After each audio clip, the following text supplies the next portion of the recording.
কাঠবিড়ালি তুই তো সমুদ্রের কাছে কি করবি?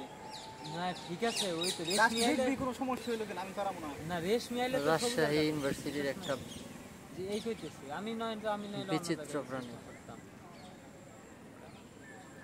যখন পরীক্ষা হয় তখন ওই ওলা মানুষ হচ্ছে তোর 20 জন 30 জন এলো কোনো সমস্যা নাই।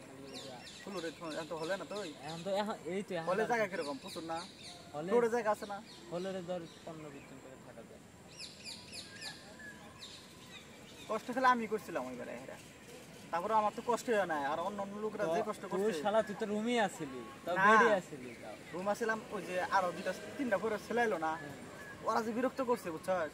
কেউ শালা তুই যেদিন পড়তে পারে পড়ার নিয়ে তো বাদ দেওয়া লাগে যেদিন আসে। না তো মাঝখানে দুই সিট একত্র করছিস না, মাঝখানে দিতে আমারে। আমি তো মনে করি যে কাজ কোনো দিকে কাটতে পারবে না, কাজ তুলে আরেকজনের উপরে পড়ি, আবার ডাইন কাজ তুলে আরেকজনের ওই উপরে। তো ওই অ্যাডমিশন টাইমে আমি কইয়াছিলাম জানিস তো, আমি রাতে 12টার সময় এসে থাকার কোনো জায়গা নেই, ওই গেট দিয়ে ঢুকছি।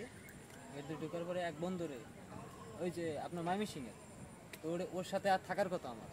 তুই আসার পর বলতেছে, বন্ধু তোমাকে আমি কি বলবো, আসলে আমি যখন পাড়া রাখতে পারতেছি এই বিষয়ে, তোমার আমি কেমনে নিয়ে যাই। ওই দেখলি না রুমের ভিতরে কি অবস্থা, একটা রুমে যদি 20 জন থাকে, হ্যাঁ আবার আরেকজন কেমনে, তোর মাথা মতো তোমার হ্যাং হয়ে গেল। রাতে বাজে 12টা, আমি কই যাবো এখন।